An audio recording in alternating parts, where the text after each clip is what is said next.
Kan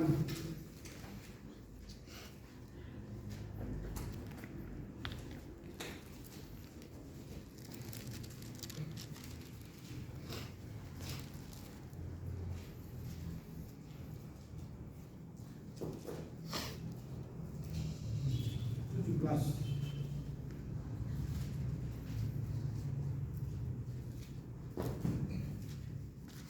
Wanita 3, 4. Nah,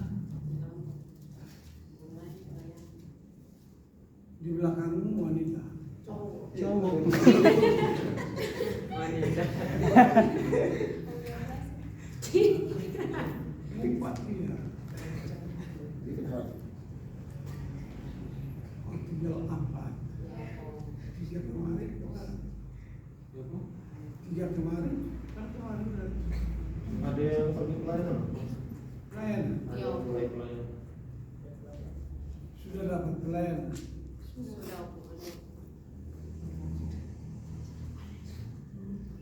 Ini bilangan kita berapa sekarang? 18. Berapa? Laki-laki berapa?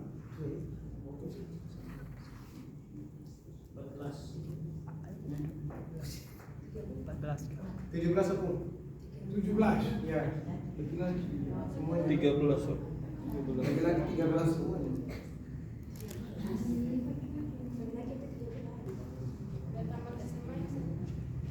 Nama tadi siapa? Herman. Herman. Kau nggak dapat pelayanan? Ya, pelayan hari ini cuma harinya. Oh, kau dapat giliran.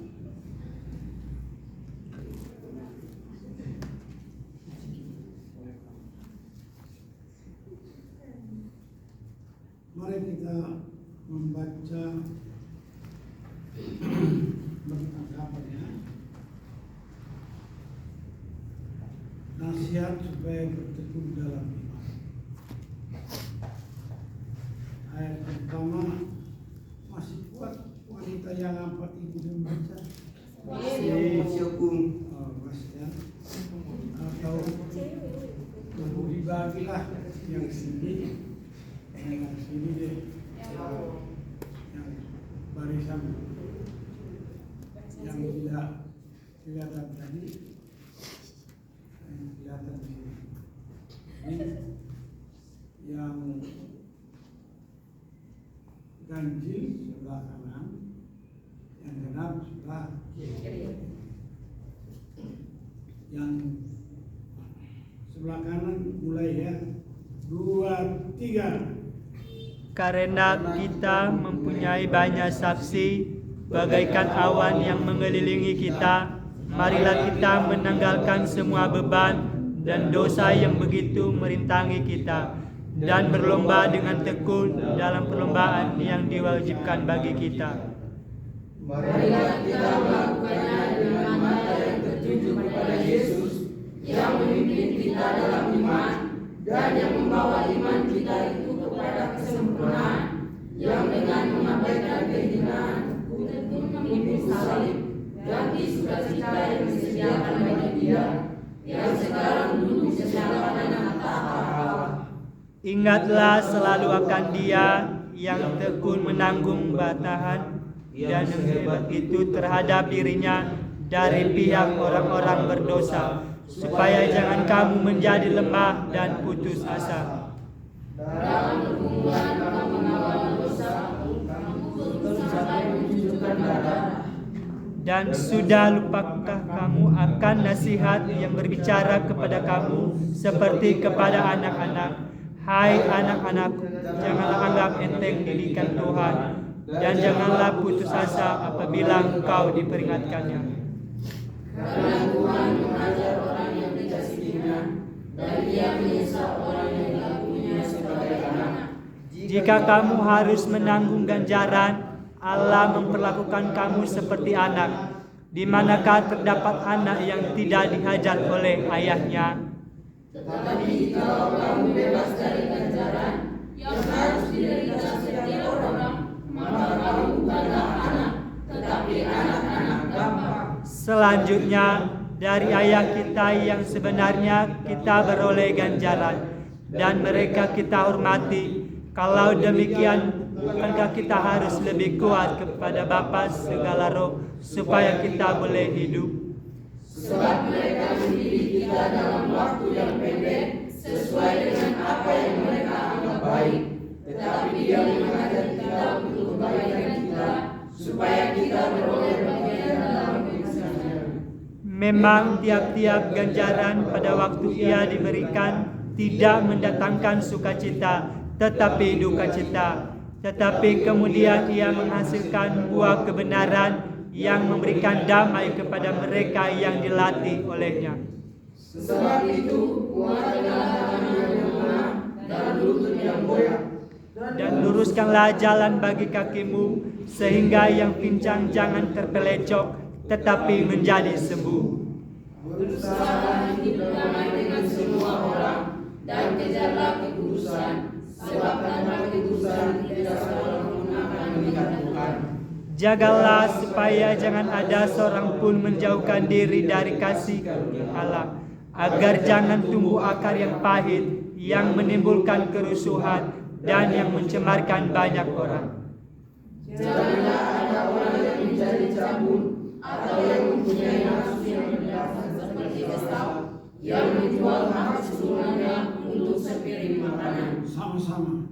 Sebab kamu tahu bahwa kemudian ketika ia hendak menerima berkat itu, ia ditolak, sebab ia tidak beroleh kesempatan untuk memperbaiki kesalahannya, sekalipun ia mencarinya dengan mencucurkan air mata. Amin. Maka kita akan mengerti dan memahami iman yang sesungguhnya dari perikop ini. Perikop pasal 12 ayat 1 sampai dengan 11.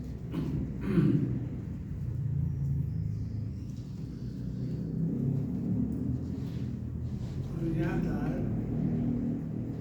untuk beroleh iman itu tidak mudah.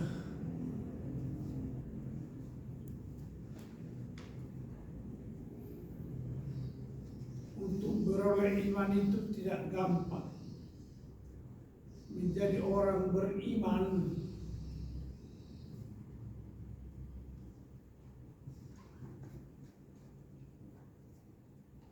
adalah orang-orang pilihan.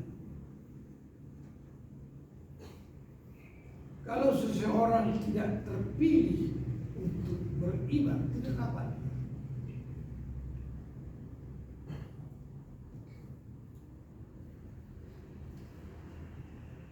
Kalau seseorang tidak dipilih Tuhan untuk beroleh iman, tidak dapat iman.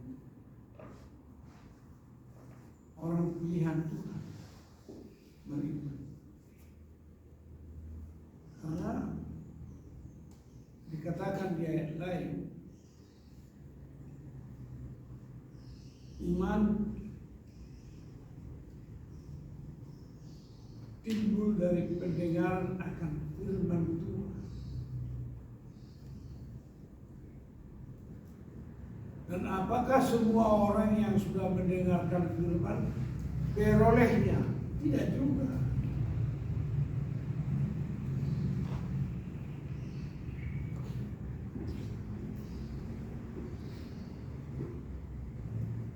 Jadi kalau dikatakan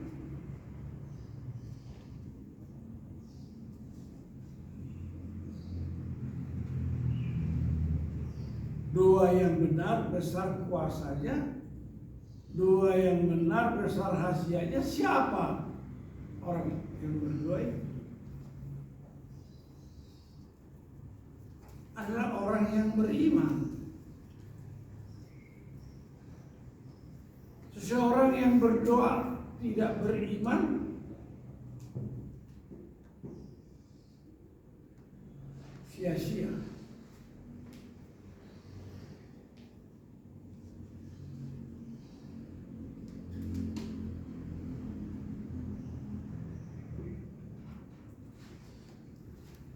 Maka sekarang harus berhadapan sendiri dengan firman.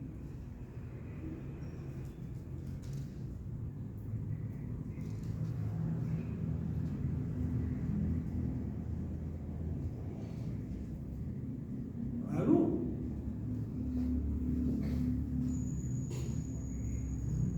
kalau dikatakan tarilah kerajaan Allah dan kebenarannya, maka Tuhan akan menambahkan segala sesuatu yang kau perlukan dalam hidup. Nah, dengan kata lain bahwa iman pasti ada dasar-dasar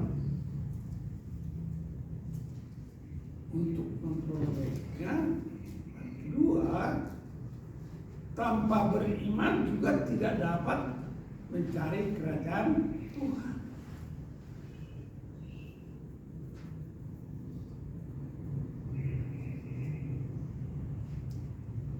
Oleh karena itu jangan percuma kamu hidup.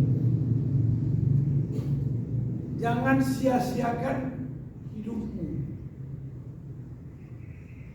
Kau beroleh umur panjang, tapi kau tidak beriman,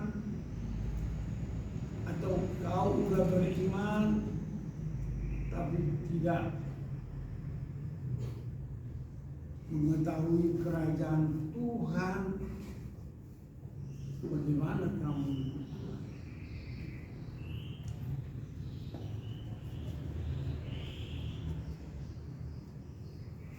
Kalaupun kamu bisa lulus SD atau lulus S2, lulus S3, atau kau beroleh profesor, tetapi kau tidak beriman, sia-sia. Lalu yang harus penting, iman ditujukan kemana? Iman itu ditujukan untuk beroleh kerajaan surga dan kebenarannya.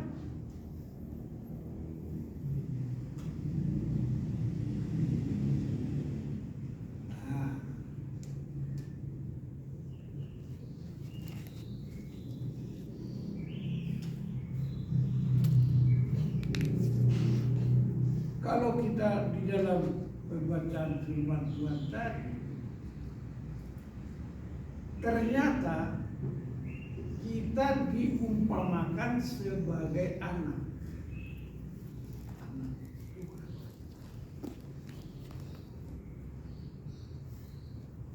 yang diajar, dididik, dipimpin, diarahkan dan dipelihara oleh Tuhan, maka kita mengalami ketergantungan hidup.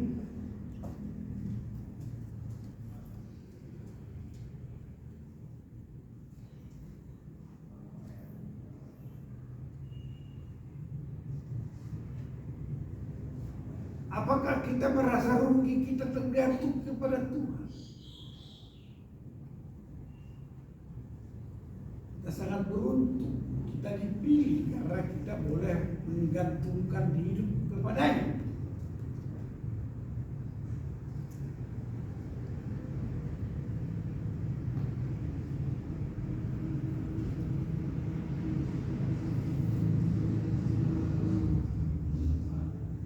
Dan iman tidak dapat dibeli.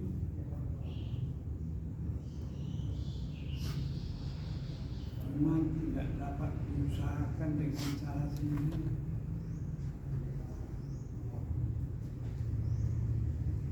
Karena iman milik Tuhan, maka kita harus bergantung kepada Dia. Bolehkah kita diantarai oleh orang lain atau manusia atau siapapun? Juga tidak boleh.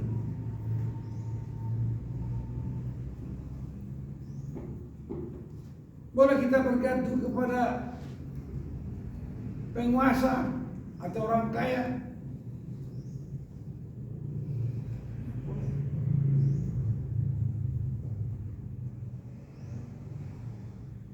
maka syaratnya adalah mutlak.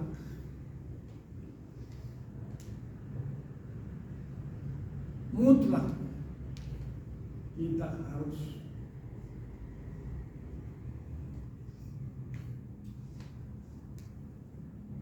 ada kemauan.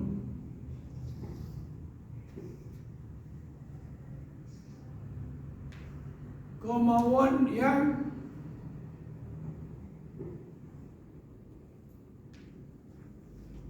sangat penting, sangat utama. Harus ada kemauan yang sangat besar, sangat penting. Syaratnya apa? Jangan sekali kamu main-main beribadah. Ingat ya?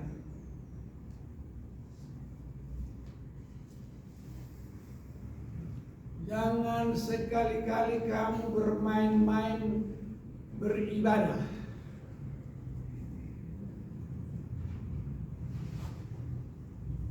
Entah itu ibadah siapapun yang khotbah, siapapun yang pujian, siapapun yang main musik, siapapun yang bernyanyi, tidak boleh main-main.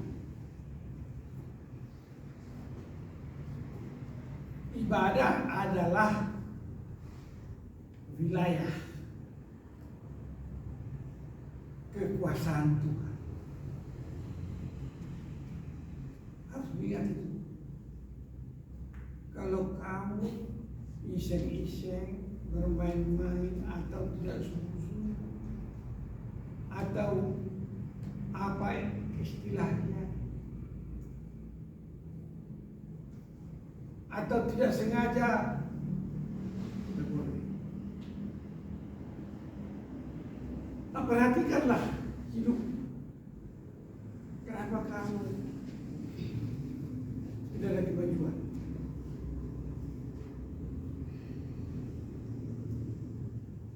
Karena kamu tidak menghormati ibadah.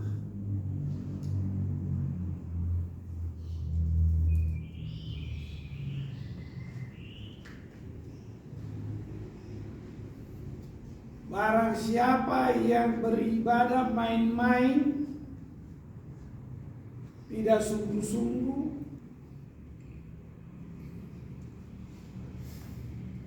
maka dia kehilangan kesempatan.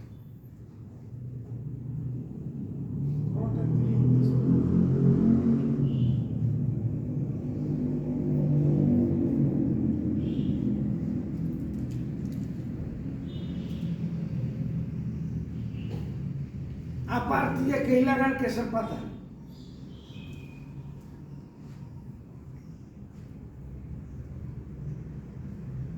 Apa artinya kehilangan kesempatan? Kamu memang tidak dipilih Tuhan. Kamu tidak dipilih Tuhan. Tidak dikehendaki Tuhan. Itu ujian utama. Kalau kamu main-main dalam ibadah, kau kehilangan kesempatan.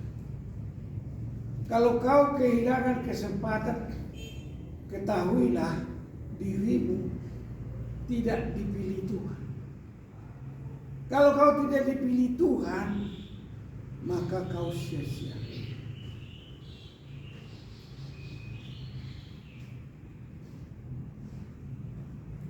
Perlu diingat, suka tidak suka, kau jangan anggap enteng ibadah.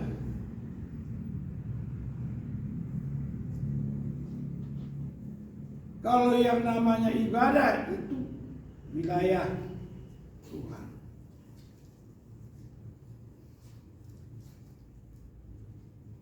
Karena itu wilayah Tuhan tidak dipandang siapa yang khotbah, siapa yang pimpin, siapa yang berdoa, siapa yang musik, siapa. Tidak. Karena ibadah itu mendengarkan firman Tuhan. Iman datang karena mendengarkan firman Tuhan. Bagaimana?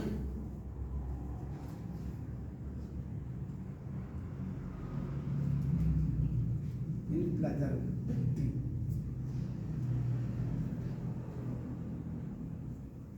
Bagi seorang hamba Tuhan. Mengaku hamba Tuhan, tapi bermain-main dalam ibadah. Tak benar. Kau kehilangan kesempatan. Kau kesempatan. Itu kehendak itu. Itu ada tempat.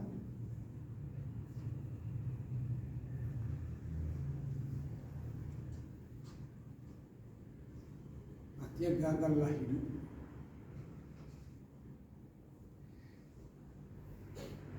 Tak bisa diberi umpama lagi pada kau. Tidak masuk lagi perumpamaan atau kategori apa, karena kamu tidak dikehendak itu. Jadi begitu. Jadi utamakanlah kamu jangan iseng-iseng main-main dalam ibadah. Karena ibadah adalah wilayah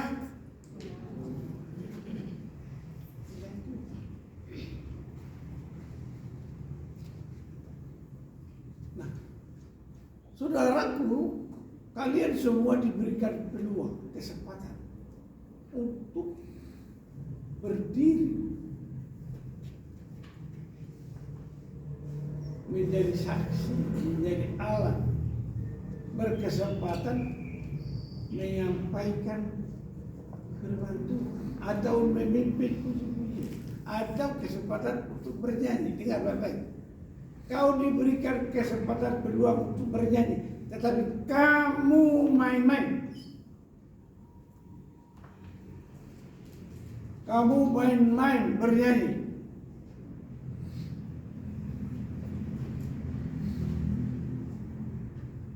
Jadi apa yang ada di dalam ibadah itu ikutilah dengan baik. Lakukanlah dengan baik.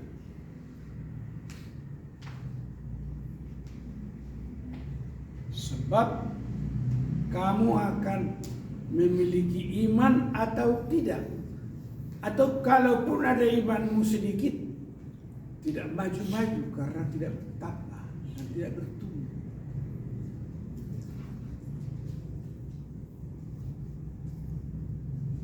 Jadi jangan anggap enteng ibadah.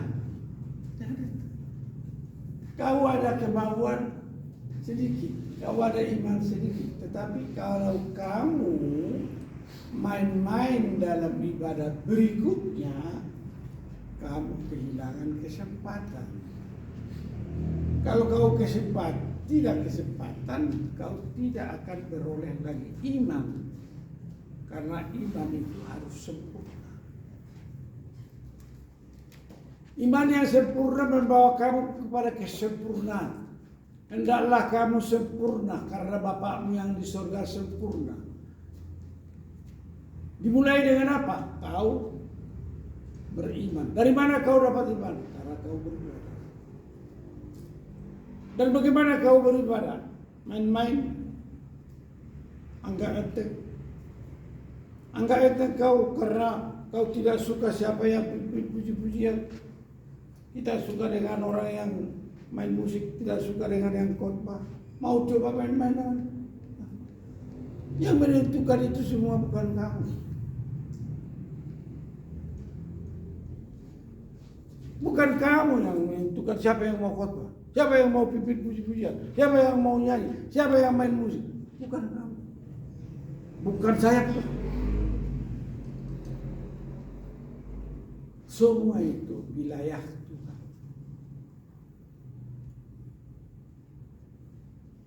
Wilayah Tuhan.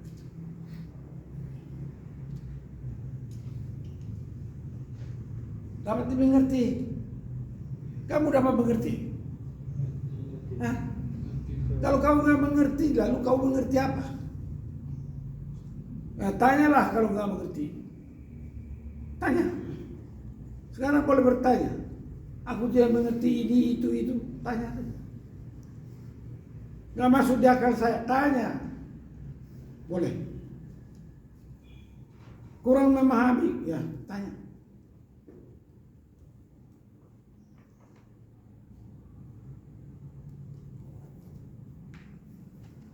Firman Tuhan dapat membenahi diri kita supaya bisa mengerti, supaya dapat memahami, supaya dapat berbuat. Firman Tuhan, ya dan amin. Firman itu adalah Tuhan Yesus Kristus sendiri. Jadi kalau yang diperdengarkan adalah firman, entah siapa yang menyampaikan, lalu kamu, oh saya gak suka orang itu, gak suka saya orang yang berdiri, gak suka saya dengan musik, gak suka saya itu. Oh.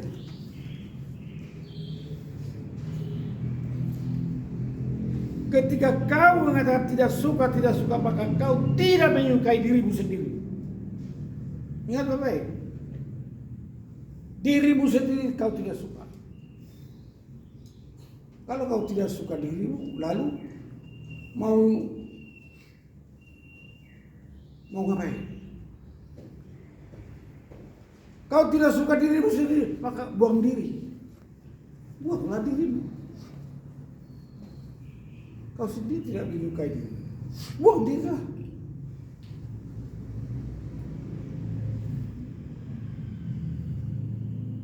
Kalau udah buang diri lebih jelek dari orang gila. Ingat baik-baik. Kalau udah buang diri lebih jelek dari orang gila. Kenapa? Tidak. Lihat, orang gila itu pun disembuhkan Tuhan.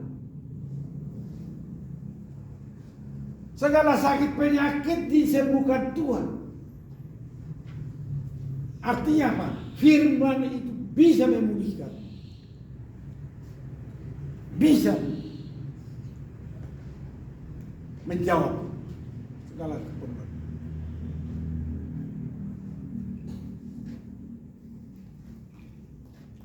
Kau mengerti? Belajarlah mengerti. Kalau belum mengerti, belajar mengerti. Jangan sekali-kali kamu meremehkan, anggap enteng ibadah.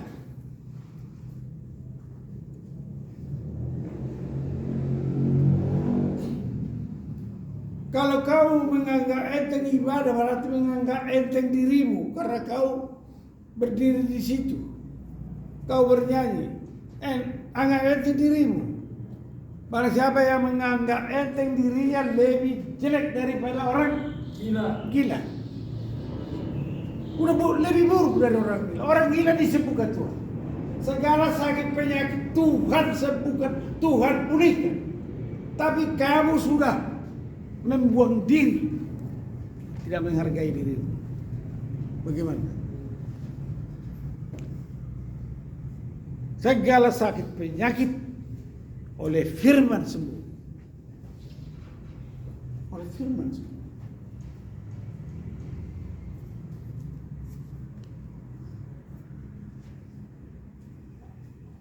Jadi kalau kau mau jadi hamba Tuhan, untuk apa? Untuk beriman. Ya sudah, kau mau jadi hamba Tuhan untuk beriman. Lalu iman itu, oleh iman itu kau mendapatkan kerajaan surga.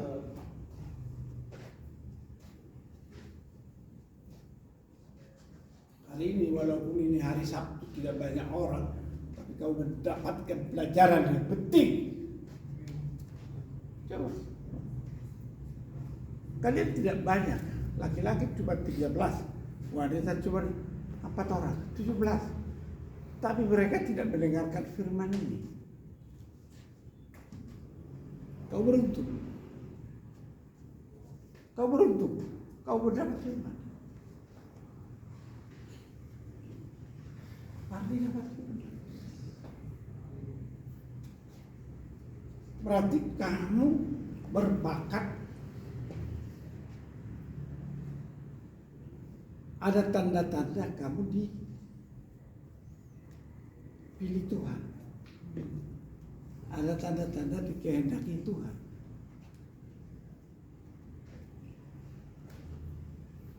Perhatikan baik-baik.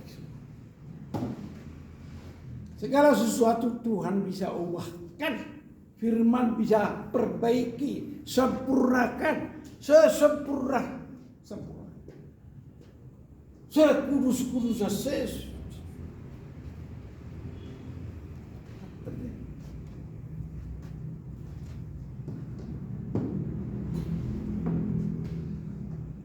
makanya sebenarnya lagu pujian itu, renungkan firman-Mu siang dan malam, ku pegang perintah-Mu dan ku lakukan.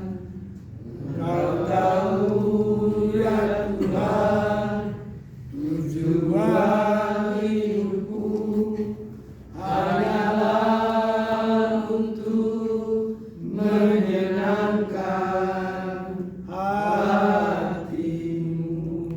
Kalau Tuhan sudah senang sama kau, maka Tuhan akan katakan kau sahabatnya. Tidak ada yang lebih tinggi daripada persahabatan. Kau dianggap sahabat, sahabat Tuhan. Inilah arti pentingnya ibadah.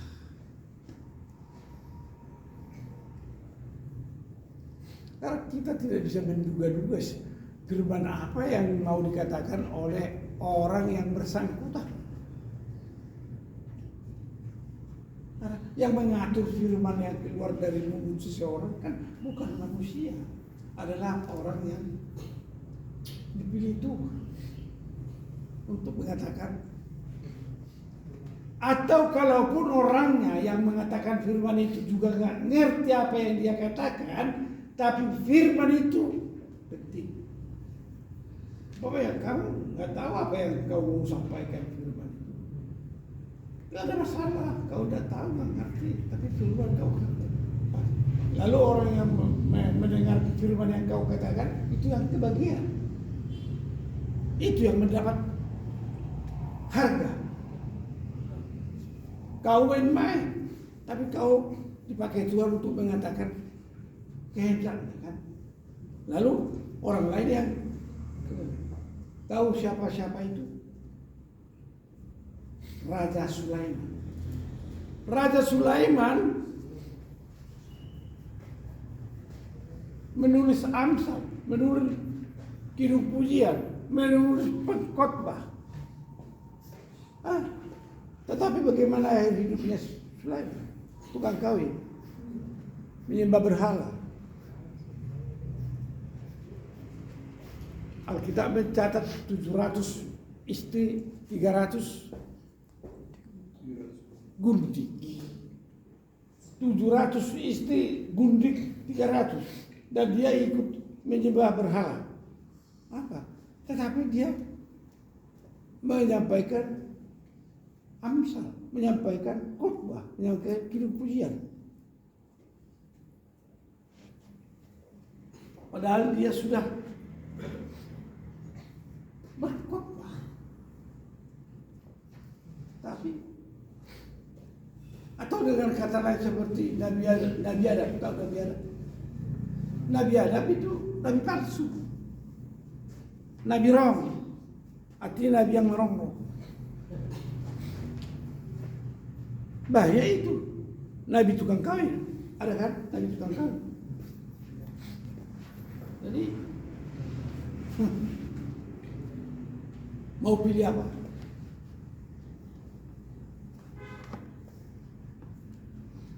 Ikutlah firman Tuhan.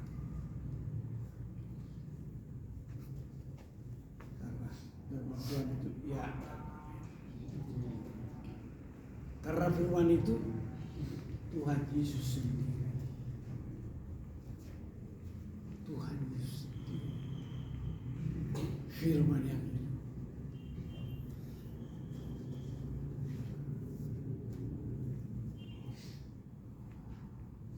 Jadi hari ini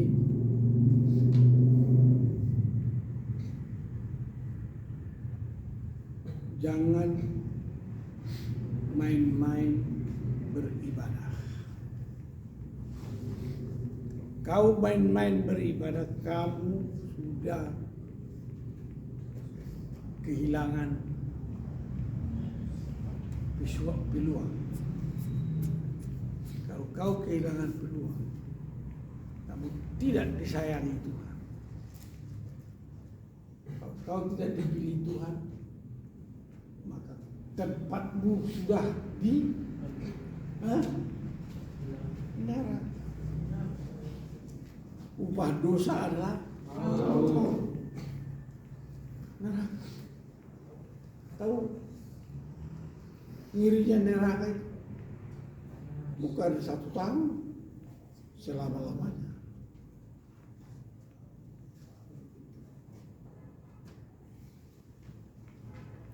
Jadi orang Kristen lebih berat hukumannya dari bukan orang Kristen. Lebih berat hukumannya. Udah tahu keselamatan, ini datang kepada keselamatan. Kalau tidak ada keselamatan itu namanya apa? Tahu? Tidak ada keselamatan. Menghujat Roh Kudus. Itulah yang menghujat Roh Kudus.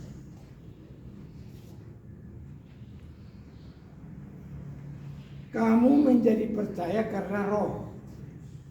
Ingat baik-baik. Kamu menjadi percaya karena Roh yang menggiring-giring kamu, mengikuti kamu, menuntut kamu hingga kau percaya. Tapi kamu meninggalkan yang menuntut kamu. Itu namanya menghujat.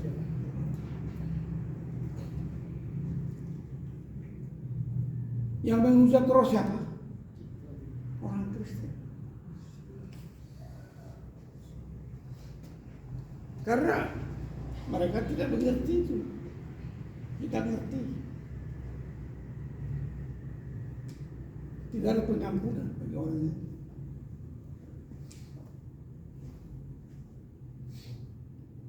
Mengapa kamu mau jadi hamba Tuhan? Karena Roh Tuhan.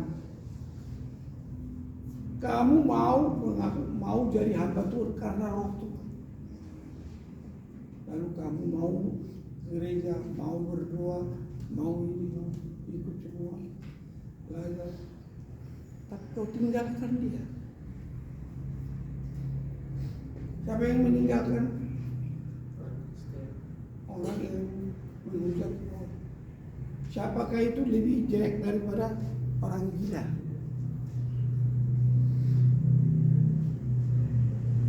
Siapa orang yang lebih jelek dari orang gila? Orang yang buang diri.